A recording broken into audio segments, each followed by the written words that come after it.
I'm Amber Schoon. I'm the John Berger Fellow at the European Graduate School. I'm faculty at the Global Center for Advanced Studies, and I'm an adjunct teacher here at the wonderful GCC. And this particular lecture started out because I was questioning why we elect the people that we elect.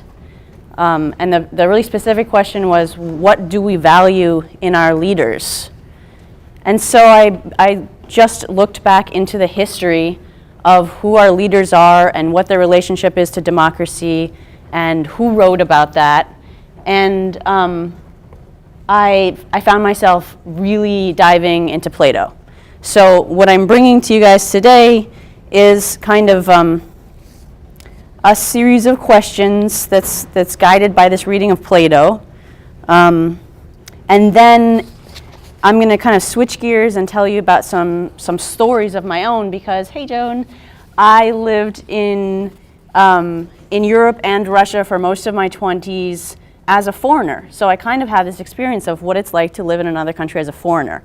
And so what's happening in the world right now is really bringing up all these memories, and so I'm basically trying to synthesize these questions. I don't come to you guys today in order to tell you what to do, or lecture you, or preach, or proselytize. It's more like, could we not get together to discuss these questions? Because I have questions. So don't think of it as a series of answers, because I certainly don't have them. Okay, so I'm going to read kind of verbatim because it'll sound a little bit better. And then I'll stop and kind of ask for questions, and then I'm going to go into the stories of what it was like to be a foreigner, especially to have my documents taken, which happened to me numerous times. Okay. Hi, Neil. So I began this lecture because we elected a leader who seems to me uneducated, at least for the job that he wants to do. He has no political experience and no military experience, and I began to wonder, from a nonpartisan point of view, how do we decide who will be a good leader? What are the qualities of a good leader? If we elect a businessman, are we saying that our country is a business and its primary goal is to be a good business, that is, to be profitable?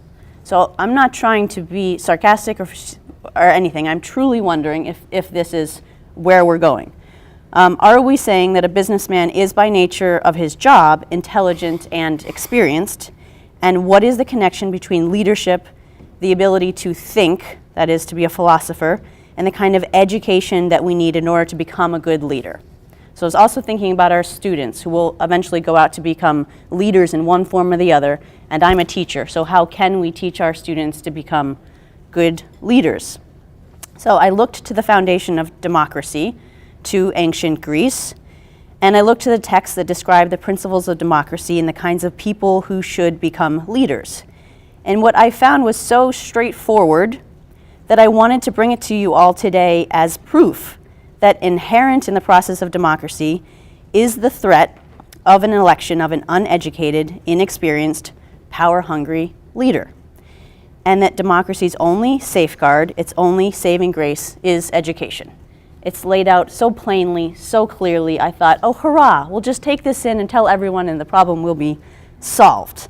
I read these passages in Plato's The Republic, and I felt so relieved and happy. Here's someone predicting the problem of a democratically elected leader who does not protect, but instead does harm. And yet, as I prepared to deliver the lecture some weeks ago, I realized that Plato's message would not be heard.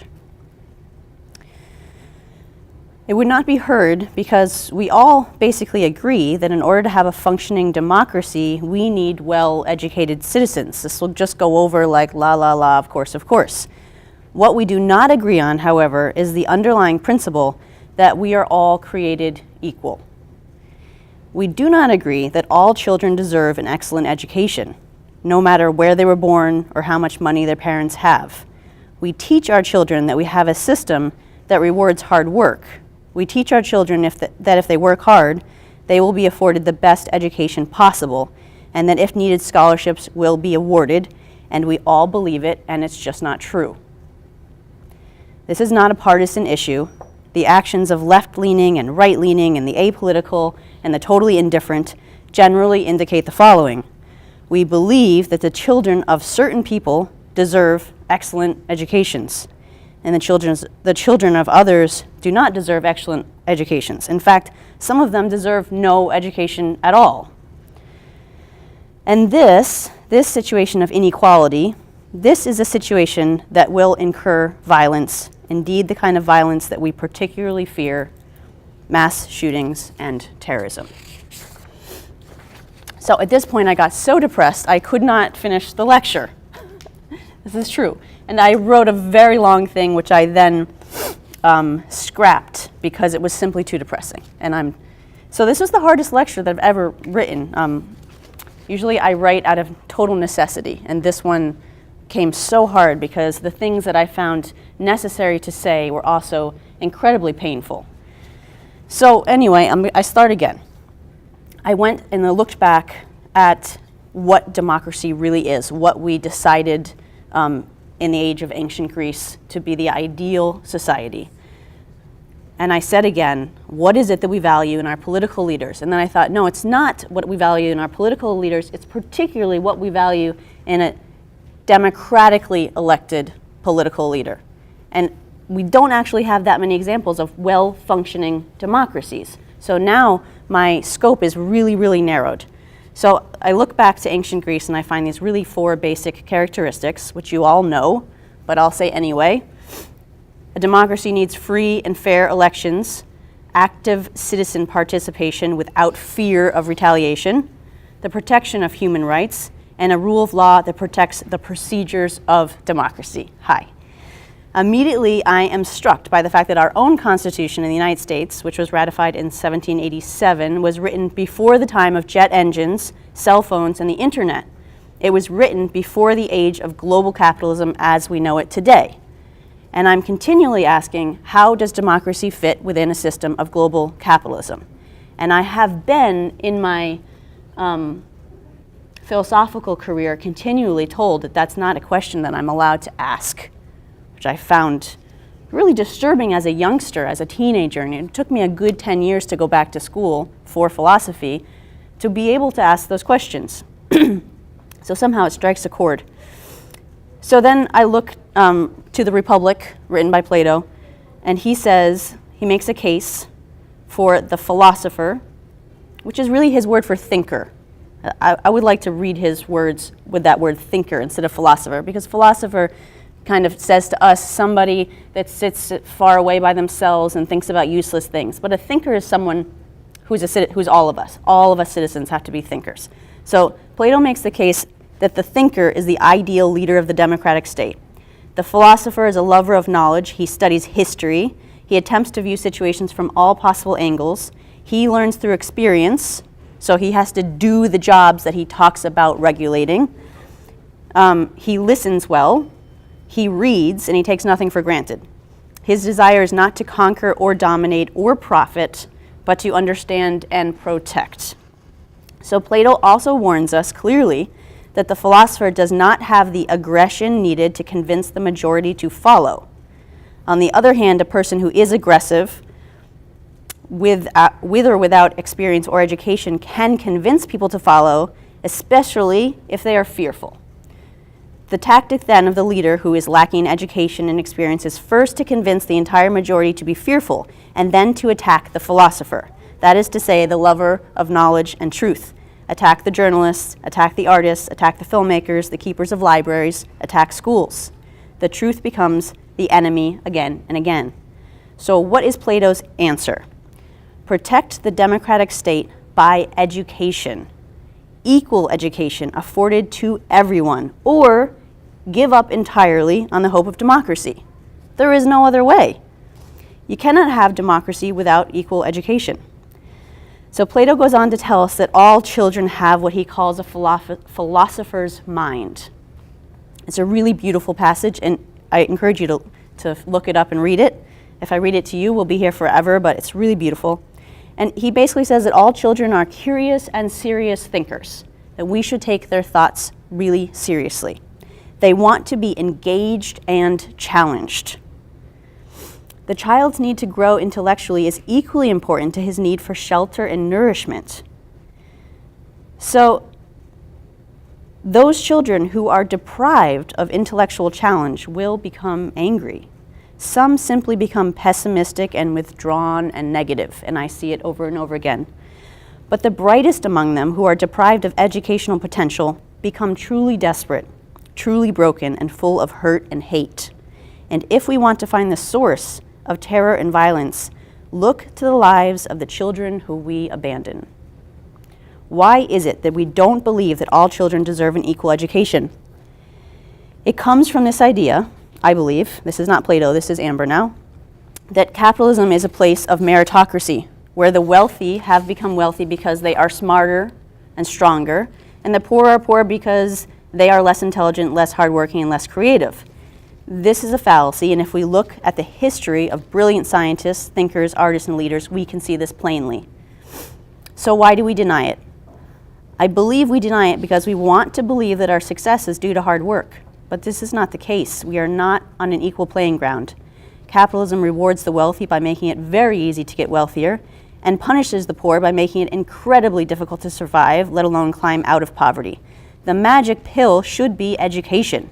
If you study hard enough, you will get a scholarship to the best university, thereby graduating with an incredible job offer, pulling your whole family out of poverty, and living happily ever after. That this is a myth, and its perpetuation is wrong and harmful. So now I'm going to tell you a personal story of what it looks like just as a mom of a 3-year-old who you see running around. Okay, so my kiddo has just started preschool, right? She's just turned 3. I found a really wonderful program, which is supported by a charity, and it makes the program cost relatively little. It's still hard for me, but it's relatively little. There's no sliding scale, there's no scholarships, everyone pays the same. I realized that although my little Izzy is super happy, she really, really wants to read and write. That's basically all she wants to do all day long. And they're not doing that in this school. I looked into programs that let 3-year-olds spend a whole lot of time learning to read. And I found a program by accident. The director of admissions witnessed my kiddo at a library, and she was impressed with my child and told me about her program, which totally focuses on reading. And I asked her immediately, yeah, what does it cost? And she said, I'm not very good at those numbers. I don't know. But don't worry, apply for a scholarship and you'll get one. So I immediately felt a little distrusting, and I asked my neighbor. I said, do you know about this school? And she said, yeah, and she repeated the same sentiment. The cost should not deter you because anyone who needs help paying gets help. So I said, okay, fine, I'm going to do the research. So I enlisted my parents to call this school and figure out how much the place cost. It was incredibly difficult. It wasn't listed on their website. They didn't want to send it in an email. They didn't want to give the information without my application, yada, yada, yada. Okay, so it's already this level of difficulty. Finally, my parents produced the numbers, which showed me that even if this school gave me their largest scholarship amount, I would be paying, my husband and I would be paying 4 times the amount that I was paying currently, which is roughly the amount of my yearly paycheck. And that's just preschool. That's preschool. My friends in Europe are sending their kids to preschool for free. They think it's insane that I'm paying to send my 3-year-old to school. Okay, so imagine what it looks like when we come to elementary school, high school, college, graduate programs, PhDs, and then all the other things that we need to allow our kids to do in order to be competitive. They need internships, they need to travel, they need to go to the conference, they need to be on the sports team. All these things cost serious amounts of money, right? So anyway, how can I afford to go to school? I cannot. But here's what really, really bothered me. We as a culture, as a group, me including, have nurtured this illusion that anyone who works really hard and means well, in other words, anyone who is good, will be able to get an excellent education. We tell each other that our educational opportunities will not be dictated by our wealth or the state of our local schools or where we were born. And this is totally bullshit. I once heard a chair of mine, a terrible chair, uneducated and vain, he knows who he is, so I feel fine saying this, exclaimed that our school in Texas was super cheap because the students only needed to take $60,000 in loans out to graduate. They would only be in debt $60,000 at the age of 24 with no work experience. And this was no big deal. So cheap, they should be thanking us. And I said, what is wrong with you? Have you ever held a student loan? And he said, well, of course not. So why is it that people who are not experiencing what it's like to be in a failing school are telling other people what it's like to hold a student loan or what their financial future should look like? This is ridiculous. Okay, so most young students do not have access to an excellent education, regardless of their work ethic, their talent, and their brilliance. And if we can admit this, we also have to admit that we don't really care, at least as a culture. Because we too like to think that if we can afford to send our kids to an excellent school, it's because we deserve it and some others do not. So let's look at the message that our kids get. At the age of 3, kids are separated already into groups based on whose parents can afford what. These children grow up knowing each other, and before they understand their separation, they look around each other and they think, these are my friends who are like that, and those are those kids that are like that. And the this and the that in their mind will not be a distinction of privilege or a place of birth, but this distinction of intelligence and worth. And this will perpetuate the entire belief. So what should we do? First, I think that we have to be more open and honest about money. The idea that we should not talk about money goes hand in hand with the idea that it's not nice and polite to talk about politics. We have no time for these niceties. We have to save ourselves from the Anthropocene. Second, we need to put all of our energy into creating excellent, truly excellent, free public education. Our public schools should be meeting places for the most intelligent, creative, imaginative thinkers and makers in the world.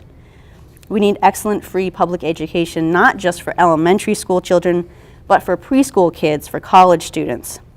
And we need to be clear that free education is the pillar of a functioning democracy.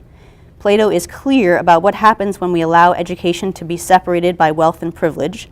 Bullies become leaders, and thinkers are silenced, separated, deported, and killed. It sounds to the virgin ears of the citizens of the USA like a bad sci-fi political thriller movie, but it's not. It's our reality. As a kid, I looked at my passport wistfully and thought that my grandchildren would never know passports. They would all be citizens of the world, and they would listen to my stories about having a passport and having it stamped and applying for visas and getting documents with interest and horror. And I would describe the process by which where you are born dictates your ability to move.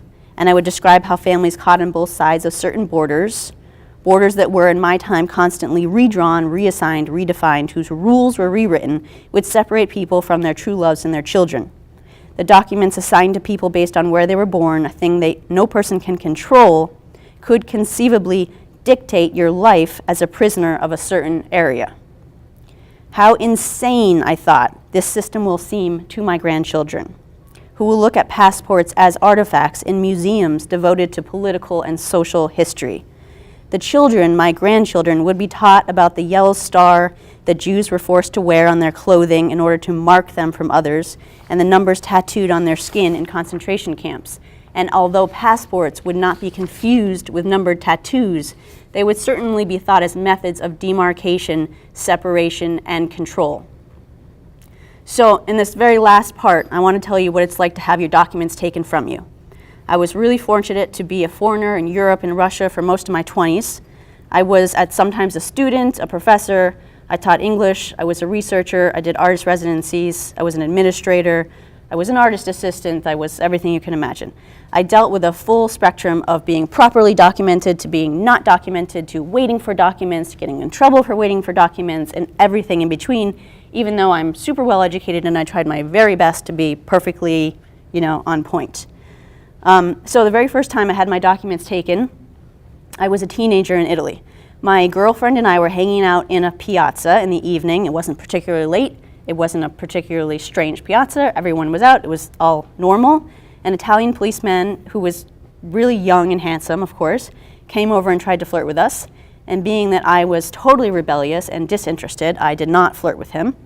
And he immediately demanded our passports, just like that. And I was shocked. This was my first time in Italy. I'm 19 years old. I cannot believe that someone's demanding my passport. So for the crime of not flirting, my passport was taken. The policeman left with my passport. He gave me no explanation. I was truly scared. He disappeared. I didn't see where he went. It took him a long time to come back. And when he did come back, he told me something to the effect of, as a girl, you should not be out alone. So that pissed me off. Then he asked me out, and I declined, and then I wondered how else he would retaliate. This event was simply a show of power, or put another way, this was an event that was designed to show me that I did not have power and that it could be taken from me at any moment. What was my crime at that particular moment? Being out at night as a girl. And what feeling did it ignite in me? A lasting distrust in the Italian police and a feeling of disgust.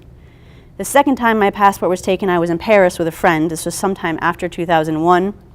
We were outside of the Pompidou Museum. It is true that we had very little money, but we were perfect tourists. All we wanted to do was go to museums, walk around gardens, and drink coffee. We caused no trouble. There was nothing that would call attention to ourselves, except that he was very black and I was white. We had both lived in Brooklyn and New York City, and we thought absolutely nothing of the color of our skin. It didn't even occur to us. We were stopped in Paris 3 times in 3 days. When a policeman confronts you and says documents, it produces a feeling of terror. The officer disappeared, again with our passports. He didn't identify himself. We didn't know where he was going. He didn't say what was wrong. We didn't know when he would come back. In each case, the officer made us wait a long time. He interrupted our plans. He made us nervous, and when he came back, he returned our documents and left with no explanation. What does this do to the human psychological situation? It makes you fearful and distrustful. This friend of mine actually was befriended by a Muslim group in Paris who eventually sent him to study in Abu Dhabi, where he wanted to become a molecular biologist. He was like incredibly smart, so that's what he did. No more Paris. The third time my documents were taken from me was in Crimea during the Orange Revolution. So documents were demanded in a language that I could not speak at all, which was Ukrainian. I was on my way to Kyiv, to the consulate, in order to seek help because I was being followed, and it occurred to me that if my passport was taken, I would have no protection and no rights and no way to get into the consulate. I was going to seek help from the same people who were harassing me.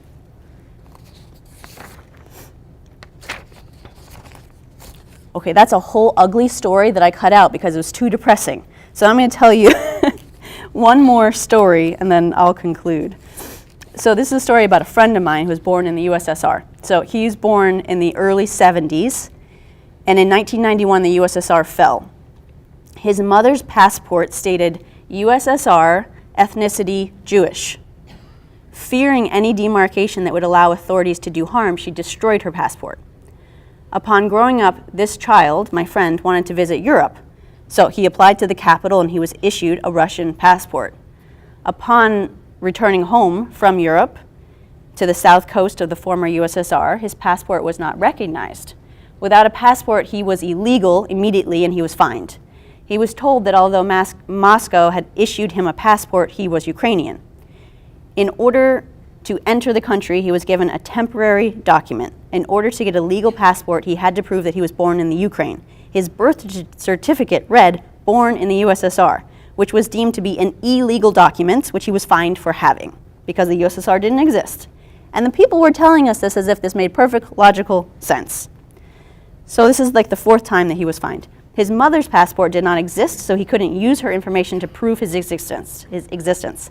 Finally, the only way out of this situation was to pay an illegal source to produce a document that indicated that he was born where he was born. The entire situation cost half a year's salary.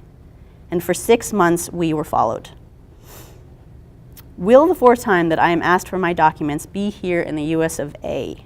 It seems possible. Again and again, I hear from leaders that this sort of separation, documentation, and attention to borders is necessary to protect us from violence and terrorism. The irony is that I am myself a victim of terrorism. I was present in New York City on September 11th. I was a recovery worker at Ground Zero. My entire adult life is punctuated by terror attacks, school shootings, and nightmares. So why is it that I do not feel protected when I hear that our borders should be strengthened? This is why. I know that the human need to be treated as equal and the child's need for knowledge are not remedied by checking documents and obsessing over boundaries. We are not contained by our borders. but we are inflamed by poverty and inequality. If you do not believe that all humans are created equal, then first, shame. Second, put your energy into ending the inequality of education simply because it is the means towards a peaceful and democratic society. And as terrorism shows us plainly, you cannot guard yourself inside your gated community or your ivory tower or your first-class seat. Did you know that our cells, according to contemporary biologists, hang around us like clouds? Have you guys heard this? This is so cool. They seem to float around our bodies. They mingle with the clouds of other people. And these clouds are the clouds that make up our very beings. So you see, even our skin cannot contain us. These boundaries are made up. And I can tell you that after teaching in some form or another for about 20 years, I have seen clearly that the curiosity and the intelligence of children has nothing to do with their parents' wealth.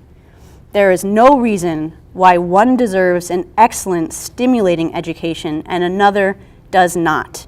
It is as unjust and as ridiculous as allowing some people to vote and prohibiting others. As a teenager in Italy, a girlfriend of mine asked me about my college experience. I told her about Brandeis University, where I went for 1 year. It's a private school outside of Boston. And she said, "Why did you have to go to a private school? Were your grades really bad?" And I said, "No, my grades were really good. Why did you ask that?"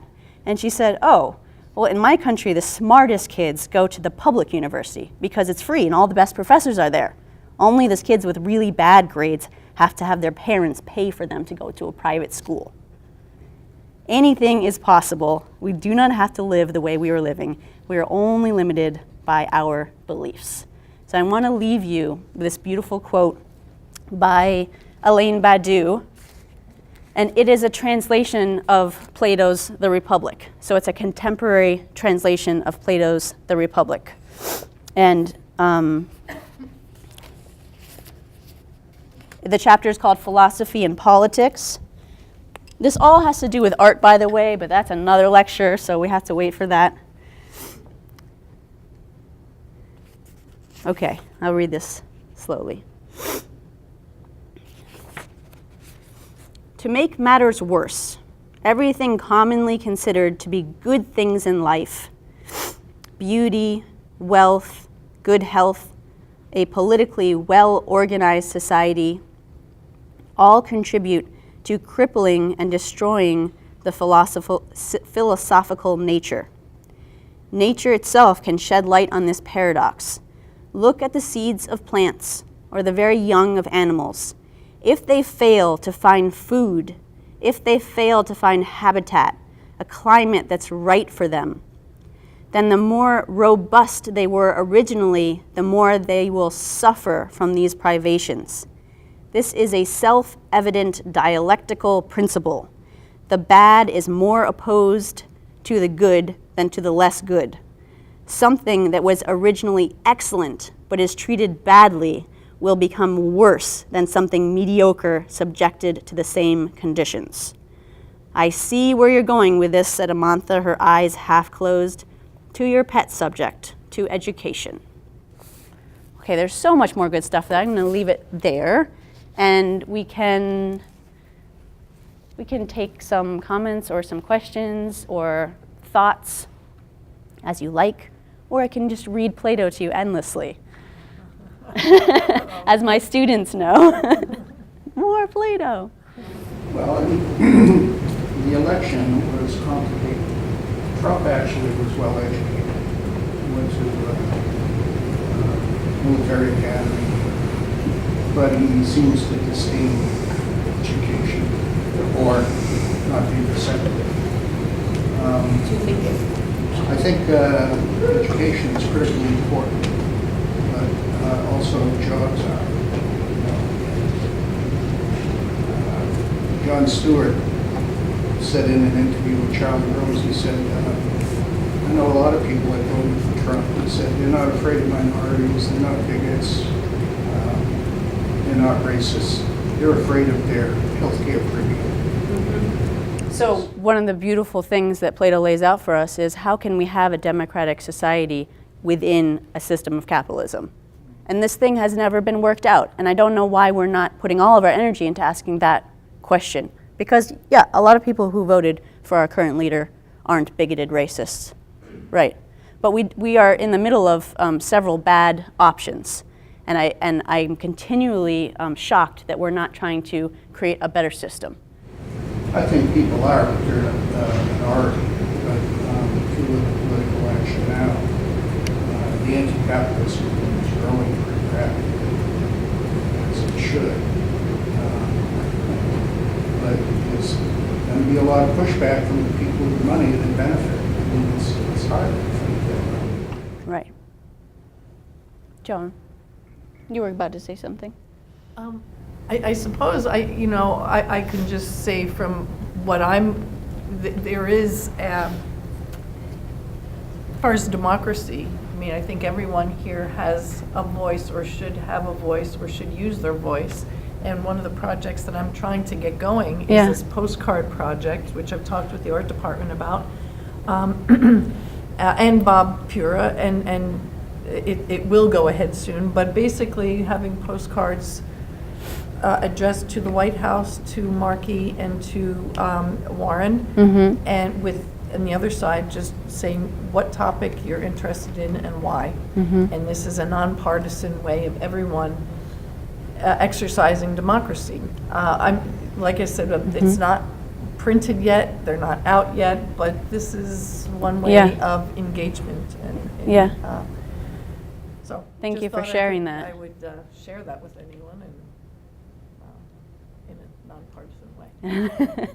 And I really don't think it is a partisan issue. I really think that we need our best and brightest to get on how we can get excellent education across the board and how we can deal with the fact that only in the past 50 years we've become a global capitalist society. Only in the past 50 years have we realized we're in the midst of the Anthropocene and we're still trying to make our democracy work. We need some smart people to get on that, you know? It's not a matter of, name calling or these guys are jerks and these guys are good. We have a serious set of problems that we should put our mind to. And I should say, just one thing, that GCC is special because we are a community school full of excellent professors. And people from across the country go, why do you want to teach at GCC? I say, the faculty are awesome. I want to meet these people. I want to go to their exhibitions. I want to read their books. I want to be involved. And they literally don't believe me because they're coming from areas where their community schools and their state schools are a pathetic disaster, right? So we're really lucky here, but this should be like the model for schools in general. Well,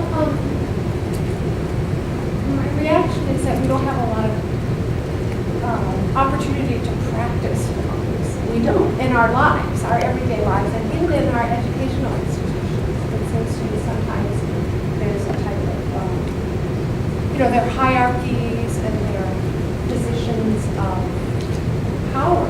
And so, as an educator, and even with little ones, when you think of educational situations where the children are made to sit in seats and have to walk in lines and do certain things at prescribed times, not democratic. Right. So as an educator, how do you see changing our system for little ones and all the way up in such a way that we can practice Plato and democracy and the things that we need to do well in order to change our society? Right. So I'm watching that happen right now with my 3-year-old, and of course I don't have the answers, but I can say that if there were more teachers involved who had more time to think about those things, we could definitely come up with some creative solutions. But if we are completely strapped with time and not enough support, we just say, please line up, right? Right? I'm not blaming the teachers. I'm saying, we send all of our support to various aspects, but not to our most vulnerable educational institutions. Yeah, even at the level of 3-year-olds. And it would be lovely to practice democracy and understand these things. I had an amazing education and I never had a class in civics. I mean, where did it go? That would have been really helpful. So yeah, I mean, I'm just agreeing with you. And I should say that I like delivering these kind of essays out loud, specifically because I don't have any answers. So I'm coming to you all because I would love your feedback, because I think that we must be collaborative. Because my philosophical heroes told me that philosophy is an event. You can't write it on your own and send it out into the world and hide and hope somebody reads it. You have to be willing to speak it, you know? And we're going to make tons of mistakes, and I'm sure in 10 years I'll go, oh my gosh, I said that, right? But at least we can begin to try to talk about these things and solve these problems, especially this huge false idea that we're all on an equal playing field when it comes to education. And I've just heard this, especially in the art world, where people who rise in New York City tend to come from backgrounds of wealth, and I'm constantly told, oh, anyone can do it, and you know, you just take out some loans, it's all fine. And everyone who's telling me that has never taken out loans. Parents, you know, gave them everything, and I don't deny their ability to make art, but I do not like that we're teaching youngsters that they are on an equal playing ground. It sets a false example. And that should be spoken, and I have said it in other places, and I have been reprimanded. So I know that it touches, you know, a chord. And of course now we have our new educational administrative leader. We won't get into that. That's politics. Public schools. Any other thoughts, reactions? Feel free to come talk to me afterwards. Okay, thank you so much.